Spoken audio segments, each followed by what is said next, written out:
Dr. Uma, welcome back. Thank you, Katie. So happy to be back with you. Well, you are so fun to talk to. And in our first episode, which I will link in the show notes, we got to go deep on the science of how a lot of foods interact with not just our bodies, but most especially our brains. And in this episode, I would love to really expound on the habit side of this and the practical strategies for making these things stick, because it seems often maybe we know what we're supposed to do, but it's the actually making it a habit and doing it consistently that can be a lot of the struggle. And I know in a world where they say it might be as low as only 5% of people are actually metabolically healthy anymore, this is Mm. a tremendous issue. And in our first episode, you talked about how metabolism and the brain are actually connected and tied in anxiety, even. So I would love to focus on, like I said, the habit side of this and the strategies for actually incorporating these things that we might know are important, but might have trouble actually doing. So to start broad, can you walk us through maybe some of the roadblocks that get in the way to making good choices or incorporating healthy habits?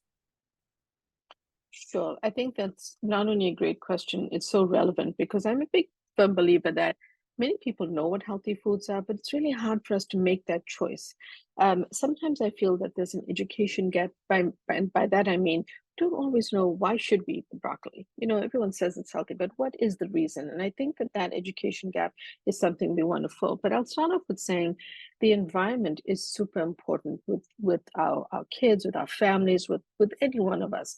Maybe you might live alone, you might have a large family with you, but the environment is important because guess what? If you stocked up, in as many of us did during the pandemic, on the cookies and the crackers and the soda and shelf stable foods, and they're still in your kitchen, well, that's what you're going to reach out to when you either, before you pick up the kids from school, or whether you're working from home, whatever it might be. But if we change the environment and we have apples and clementines on the kitchen counter, and we keep, baby little grape tomatoes and cut celery sticks or carrot sticks in the fridge, would say something like hummus or nut butters, which you can even buy. You don't have to make your own nut butter. You can buy them, look for a healthier version, which doesn't have a ton of added stuff in it. These are the snacks that when anyone in the family is hungry, they're going to find. But if they only going to find ice cream and cookies, then that's what they're going to eat. So that's one thing we need to rethink about our environments. Same thing with what you carry in your purse when you drop the kids off. Do you have, highly sugary granola bars because that's what the kids, you want to give them something. Well, granola bars, unfortunately, are a trap for a ton of added sugars, which are not necessarily healthy. So maybe finding a healthy snack or a hummus dip or some, fresh veggies that you always have, for short term that they could grab is important. Same thing with snacks in the car. Um, the kids are picked up from school, encouraging things like water, just drinking plain water, and to flavor it up, a squeeze of orange or a piece of mint or some berries. Kids love those colors. So having it be interesting and having them almost, develop a habit of having a sustainable water bottle that they always wanting to fill with water is a great habit versus a juice box or soda, which we know are very high in sugar. So those are some of the ways to get us started. When it comes to the actual habit, we need to also understand that stress precipitates circuits in the brain. And what this means is that, say I'm super stressed and I don't have time to eat lunch, so I just decide, okay, let me pick up the phone and get takeout, and I get, fast food delivery. That comes out to that. Firstly, is precipitated by the fact that I'm stressed. I don't have enough time, but then, next time I'm hungry, my brain and my body start to say, well, that was so easy, why don't I do it again? There's a way in which we've all had those moments when we've slipped into a bad habit. And so stepping back, being mindful about the food we eat, creating a space, these are some tips around how we eat. Shutting off our devices, maybe not watching the TV show when we're eating dinner, having a little bit of family time, having a chat, and then then going back to whatever television show the kids wanted to watch or whatever activity. Also spending time in nature and spending time together. We talked about spending time in nature and vitamin D before, but that becomes an activity that can be fun, and it's not just about the food that we eat. It can be a healthy snack that you carry with you.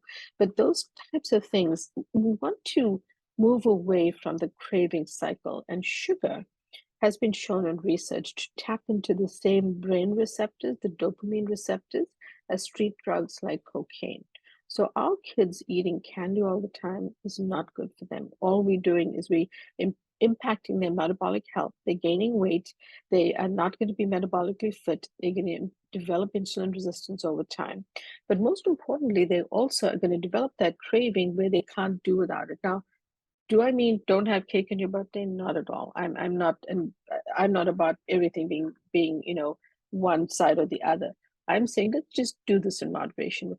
If it's a birthday party, by all means have that piece of cake. We just don't want to eat the whole cake. Not that there shouldn't be any candy in the house, but can we start to introduce our families to extra dark natural chocolate, because it actually has brain nutrient properties in it, and it has things like serotonin. It has cacao flavonols. So the darker, the better. But that takes a little bit of time to get used to because we're used to candy bars. But those type of slight habit changes over time, super important. Well, and I think that was a wonderful theme in our first episode as well, mentioning how often the simple things can over time compound and be the most effective and profound, but often are overlooked because of their simplicity, like with morning sunlight having such a profound effect on our circadian rhythm and how much melatonin we make at night, but often overlooked in the busyness of life, even though it's a free habit that we can all make time to incorporate. I feel like this is building on that concept. And I know I read the stat one time that just cooking even a few meals at home per week can make a difference for kids in things like obesity levels, in their mental health, in Yes. their focus and attention in school. And I feel like this is another one that we've sort of lost, like you mentioned, during the stress of COVID, during just the busyness of the modern life, is we don't statistically prepare those slower, calmer meals at home. We're always on the go, or we're having to turn to Mhm. processed food because of the busyness of our life. So I would guess that one of those strategies that could be really helpful is simply prioritizing more food prepared at home, and especially involving our kids in that process so they learn to have a connection with where their food comes from. But do you find that as well? Like it seems like that one shift of just preparing more at home makes a big difference. Yes. And this has been shown in research, Katie. You're absolutely right. When we eat our meals at home and prepare our meals, we actually eat less, probably because we're more satisfied, and we tend to lose weight over time. So it's not that it's for weight loss, it's more that we know what we're putting into our food. We're not adding bad or negative ingredients. We flavor it up and we eat it. And over time, studies have shown that it's so much healthier for us. So even if we can do some meals at home and have the children be involved, if it's okay to take them to the supermarket, because it can be busy for parents, and it could not be may not be possible, but have them involved in those food decisions. A farmer's market, going to a farm if you have one close by, so they understand how is food grown. How does it arrive on my plate? Having them be part of the conversation, having them help with little tasks in the kitchen, washing the berries or something that makes them feel part of the activity, really encourages their understanding. I'm a big fan of community gardens and school gardens where they're teaching kids, you can grow this vegetable, or you can grow these herbs, or this is what you can. That just helps them with that connection to the soil, understanding food from the ground up, and it's extremely impactful. So all of those things are ways that we can encourage this conversation in a better way with our families. And we also, in our first episode, talked about how sort of things like stress or bad habits over time sort of compound into what I would call like a negative flywheel or a negative feedback loop of Mhm. habits that make it then harder to shift that motion and into a positive direction. But I think the beauty is that the opposite is also true. So small good habits build in the direction of better habits. And I would guess from the psychiatry perspective, as we're getting more of the nutrients we need and as we're slowly incorporating these better habits, it probably does it give us more mental resilience to continue to make better habits, to want to make better habits, to have the energy to make better habits? All of that is true. It's a marathon and not a sprint. So to your point, Katie, the more even a healthier habit like drinking more water, eating more berries, having more salad greens every single day, or a side of spinach, or some type of green vegetable every single day, or many different vegetables, even better. Those simple, small things, what I notice clinically is that the moment someone starts to sleep better, feel less anxious, their mood is a bit uplifted, they start to say, well, I want to do more of that. Can you give me more things that I can do? In a very similar way, if we start slow and steady just with one thing that we change as a family, um, you can build upon that in a slow and steady way. And as people feel better emotionally, they want to do more, they have more energy, they have less brain fog, they want to be active, they want to be outdoors, they want to go on the hike. They want to drink more water because the healthy habit starts to kick in almost in a way like their body is responding and they are wanting, they have the impetus to do more. So I think this is super important for all of us to understand. And it seems like also our brains and our probably gut bacteria also adapt over time. Like I would guess people listening maybe have had the experience of if you are eating a very highly processed food diet, certain natural foods just don't taste very good because you've become accustomed to these highly palatable foods that are truly designed in a lab to be addictive. But it seems like when we make those small choices and over time slowly start incorporating these better foods and these better habits, that our bodies are very adaptable and learn very quickly to actually crave those foods. And it seems like our taste buds sort of adapt as well and change to really want those more natural foods. Is that true in your experience as well? As like the more we do, the more our body is agreeable to those changes? Yes, our bodies adapt, but I want people to understand our bodies adapt in both directions. They can also adapt negatively to those added and refined sugars and crave more of those. So in the opposite direction, the more we can cut back on the less healthy foods, the less processed, ultra processed foods, the more our bodies will, improve, as we say, eating more leafy greens, vitamin B9 or folate in leafy greens. Low folate has been associated with low mood. And so just having, spinach in your eggs or, lots of salad greens as a side dish to your dinner or your lunch becomes super important. And those habits build up because the nutrients start to build up in our bodies. You see, we're not at a point in nutritional psychiatry where we can be prescriptive and say, if you eat 10 blueberries, you will not need to do this.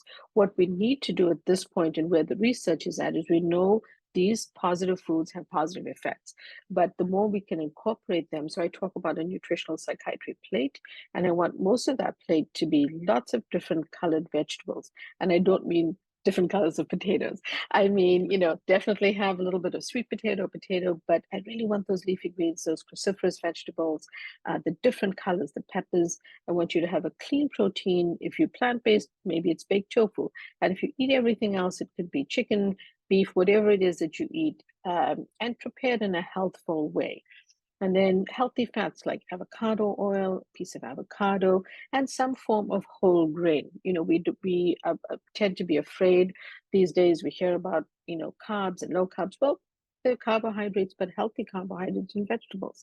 So think quinoa, brown rice, and since most of your plate is actually filled with vegetables, you need just a small portion of that whole grain. And I think that that's something we could also think about differently in our plate because those vegetables are going to be so filling, you're not going to miss a huge serving of, say, pasta or rice that you may have been used to. And you brought up nutritional psychiatry, and I know you've written about and referenced a Harvard study, and especially talking about the ongoing mental health crisis with kids. And this is actually part of why I started Wellness Mama, and my impetus for this as well was just seeing the statistics of what our kids are facing and how all of these things are hitting at younger and younger ages across the board, including things like autoimmune conditions, but the mental health Mhm. crisis has been well talked about since COVID as well. Can you give us some Mhm. background and context on that Harvard study and why this is so especially relevant with kids? Yes. So, this Harvard study basically looked at youth. If it's the one that I believe you're talking about, it looked at youth and basically ages, I think it was 5 to 17, and they looked at emergency room visits. And what they found was these were remarkably increased. And one of the problems here was that there were more visits and there were more kids being hospitalized. There were longer emergency room stays. And I think all in all it was just very, very, very problematic for us to understand that this was happening. And we know that the issues with children have increased so much more since the pandemic. And we are, it's sort of a youth mental health crisis. And the study was published in JAMA, which is a highly reputable journal. And they looked at the second year of COVID and the pandemic, which had brought a massive increase in emergency room visits for this age group of 5 to 17-year-olds with mental health problems. And it was also shown to have a very high spike in visits by girls. So this was another concern that came about. And the study was published, you know, uh, basically based on data from COVID in July of this year, and it looked at a 2 year time frame. And one of the issues was that the visits to the emergency room were increased and the length of stay increased, as well as the inpatient hospitalization.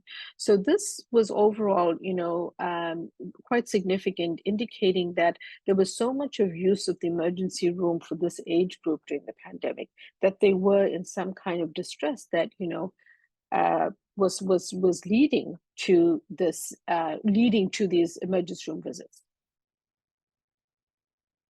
That's fascinating. And I know for a lot of parents listening, again, going back to that idea that we might know what we need to do, and it might be the doing it that's hard. There's the additional roadblock often with kids. If Yeah. kids have developed picky eating habits or have aversions to certain foods, and I know this can Yeah. be a stress point in a lot of households. Do you have any tips from that perspective of ways to help our kids not be resistant to foods or be more willing to try them and start that cycle of incorporating these better habits? Yeah. I think where food is part of a family experience is important, and I'm not saying if it's not easy to take everyone to the supermarket, that maybe we do it through growing a one single vegetable in the garden, or taking them to a farmer's market so they start that conversation. What can we do innovatively to think about a food they don't like and add it in discreetly, so they may not know that they're eating something that's good for them, but they have identified for some reason that they don't like. Because let's face it, a lot of kids are not saying I hate candy. Most of them are saying I hate carrots and I hate vegetables, or I hate spinach or sour beer, whatever it is. And so, finding healthy but good ways to add these into foods where they don't identify it. So as a mom, that they're consuming these foods like the riced cauliflower in a meatball, adding spinach to eggs, making fries really fun. So fries don't have to just be potatoes. They can be sweet potato, they can be zucchini. You can still put fun spices on them and herbs to make them delicious. You can use an air fryer, which makes it a healthy option, still makes it crunchy for them. There's also a great recipe for, instead of potato chips, kale or spinach chips in the oven, which can be a big sheet pan made for the whole family, and immediately comes out of the oven, can be a great healthy crunchy snack for them. So how do we incorporate these things? Another way is, I don't personally think kids should drink a smoothie every day, but a few times a week is a good idea. But that's a great way to get in a couple servings of, maybe a serving of fruit, but a couple servings of vegetables, and making it a fun color that they want to eat it. And also, adding, say they like a certain shape of food, just it does take a little bit more effort, but incorporating and making a different shape. But when you do, still incorporating healthy foods into that. Maybe they don't like a piece of broccoli, they don't like the color or the shape, but maybe they chopped up into something they don't identify. So I think we almost have to find several ways to engage them around food. And I don't at all think it's easy, but these are ways that we can try. Yeah, I think those are great points. And as you said, I think kids are so infinitely capable of understanding, often much more than we give them credit for. And so I think when we build it into our family culture to have ongoing conversations about this and even just mention as we're making food the benefits of certain foods and how they do impact our brains and bodies. Kids may seem like they're not listening at times, but I find they really do remember and internalize. And as a mom, I always think it's much more powerful when I can educate and have conversations and it can be their choice to do those things versus Mhm, me mhm. sort of mandating it because long term, I'm not always going to be with That's them right. and they have to make those habits stick. I also think of like the breakdown of responsibility, which is something I talk about a lot in our house, where Yeah. my Mhm, responsibility as their mom is to make sure that we always have nutrient dense food in the house and that they have enough both calories, but also nutrients and vitamins in the foods mhm. they're eating. And their responsibility as infinite autonomous children is to decide when they're hungry and to eat when they're hungry Yeah. or not. And so I don't ever Mhm, force them to eat mhm. nor do I like blanket restrict food because one thing I do Right, worry right, about right. is like you touched on briefly is creating sort of negative all or nothing or forbidden mindsets around food. I think Yes. can be Yes. harmful I agree. as Yeah. well. But can you speak to that? Because the analogy I often Totally agree. is a silly one is I wasn't allowed to get my ears pierced till I was a teenager. And then once I was an adult for a little while, I had all kinds of ear piercings because I could. And it wasn't because they felt Yes. they were painful, but I liked them because they were Yeah. forbidden. So I've been aware of not wanting to create that like forbidden enticement, Correct. quote unquote bad foods, or even label foods as Yes. bad. But how do you That's right. approach that from the psychiatry side? It's so important because, eating disorders are very, very prominent and especially eating disorders certainly identified in young women, but also young men, but also all age groups. And eating disorders, Katie, are some of the most serious lethal conditions in mental health because people can die from an eating disorder like anorexia because they're just not consuming enough. So I think it's so important to be more broad in how we approach the conversation of food.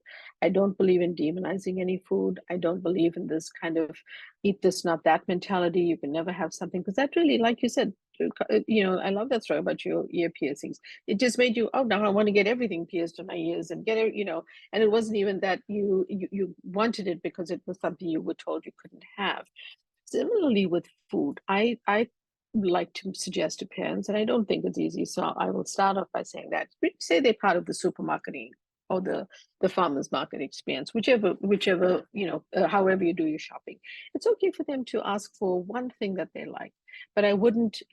We want that shopping cart to be filled with the vegetables, the proteins, all the healthy fats. We don't want it to be filled with candy and cookies and the reverse. So yes, they can have that one thing that they ask for, but have it be limited and be, when I say limited, it's not enforced as a rule, but sure, you get to choose one food that you like, and it might actually be cupcakes. Who knows? It may not be the healthiest food, but they have autonomy and they're also not going to eat all of it. So that week they have a taste of it, but they also encourage to eat the fruit, the berries, the beans, the legumes, the leafy greens, and everything else. Also having the conversation that is, we're never going to have this in our house, or if you go to a restaurant, you can't ever have that. Having them be inclusive in learning. Maybe they haven't tasted fish. Maybe they haven't tasted a certain type of vegetable, but having them be curious and explore it is much more of a healthier conversation and brings them to the table because they do remember. And I think we also need to understand that our brains do change. Neuroplasticity is a relatively newer scientific concept. We used to think the brain couldn't change. It can change. So if a child is malnourished, and this has been shown in research, and is missing nutrients, you can rehabilitate the brain and body of that child carefully and slowly over time. So it is super important. If you're listening to this and we know, listen, we headed down a negative path, and not negative, but a not so healthy path during COVID, you can walk your family back from that and find ways to incorporate these foods. And what I find amazing is that in addition to being a a psychiatrist and a nutritional specialist, you are also a chef. So I would love to hear any chef tips you have for making this process easier on a practical kitchen level. Like some that Yeah. come to mind for me would be maybe things like preparing broth or stock so that we have that as a base for soups, or bulk prepping Great. or preparing other protein or vegetables like you talked about having them in the fridge. But I'm always Mhm. in awe of the efficiency of high-end kitchens, and I wish I could just spend some time in Great. there learning. But what are some practical tips that you have for us that Sure. we can Sure. benefit?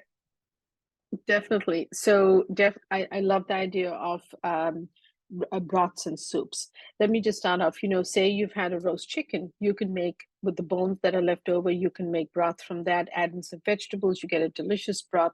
So, you're not wasting stuff. Plus, you can cook your vegetables, your other stews, everything you have, the stock or the broth ready. Batch cooking is really helpful for busy families.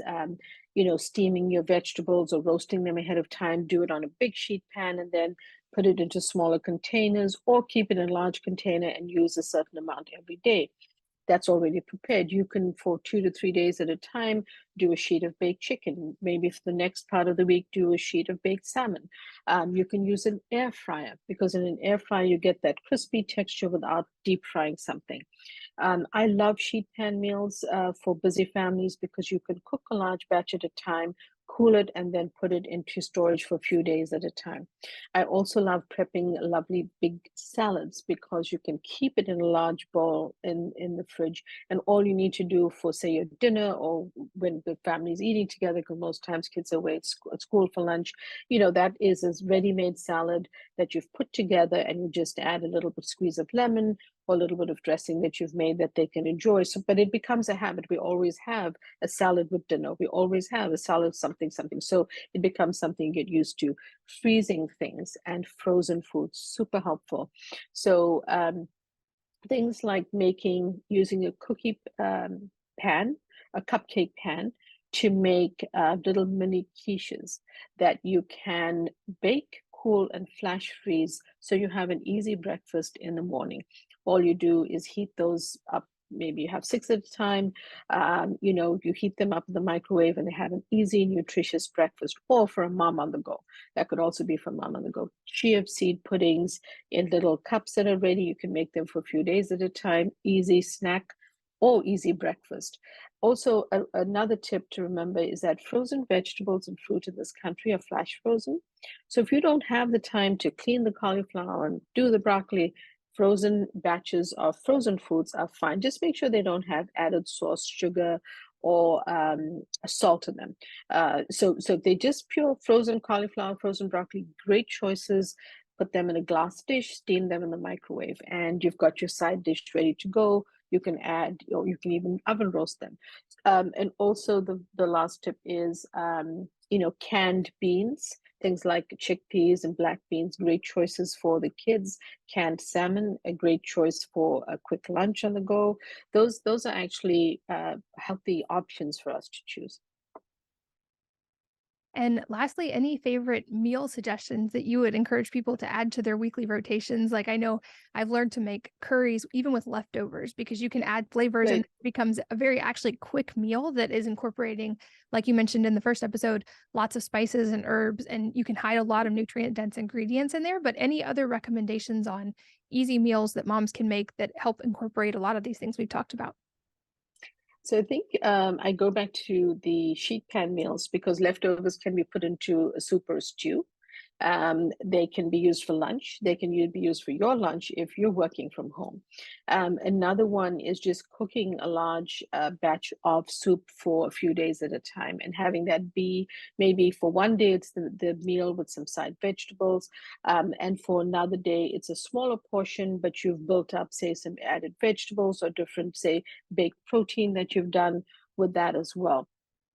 I think that any time that we can batch cook stuff and parcel out for a few days at a time, it just makes your prep time that much easier. So maybe it's quinoa, but you can remember you can stir fry vegetables or you can have roasted vegetables and add it to that. So you have you can create what they call a Buddha bowl with lots of different vegetables in it, but you have your quinoa cooked. So you just add your roasted veggies, maybe some greens. Another tip is those nuts, beans, nuts, and seeds for your short chain omega 3s. So almonds, walnuts, flax seeds, chia seeds, all crunchy, tasty, and kind of something different to add. But I always want you to use your spice cabinet because that's how you can do the same vegetables but with a different flavor for each part of the week, and that will help you because they're also adding nutrient density to making it more of a brain food by adding in those spices. Yeah, that's such a great tip because that can take the same basic, for instance, protein, and one night it can Yeah, go in kind of like that's the more like Mexican flavors, one night it's a curry, one night it's a soup, and you feel like you've eaten correct. entirely different things, but with one prep time. And I think for moms, especially, anything that saves the time on the busy nights makes it a much more sustainable habit. I also know you get to go way deeper in your books than we could ever cover in just a podcast episode. So can you let people know where they can find your books and what the names are so they can keep learning from you? Thank you. So my first book is This Is Your Brain on Food, and my new book, Calm Your Mind with Food, is about to be released. You can find all of them at your local bookstores. The second one you'd have to order online, and they will ship it to you when it's out. Um, you can go to my website, umanaidoomd.com, where I actually have a special course because while people are waiting for the book, they can look under that section and actually purchase my course, but you get the book for free, and that gives you something to work on in terms of learning some calming ways to handle yourself through the holidays, for example. And then you'll get the book at the end of that. And also follow me on social media, which is at DRUMANAIDOO. And I'm always putting out, educational content that hopefully will be helpful um, when you kind of follow me. And I will include all those links for you listening on the go if you're walking or driving. That will all be at wellnessmama.com as well. So you can find all the links in one place. Dr. Uma, you are such a joy. This has been such a fun conversation. I'm very grateful for your time. Thank you for being here. Thank you so much, Katie. And I forgot to say, please sign up for my newsletter because all of your audience can get a new food each week to learn about. And just sign up at umanaidoomd.com. It was such a pleasure. Thank you for the great questions and for helping us learn more and how to help our families. And thanks as always to all of you for sharing your most valuable resources, your time, your energy, and your attention with us today. We're so grateful that you did. And I hope that you will join me again on the next episode of the Wellness Mama podcast.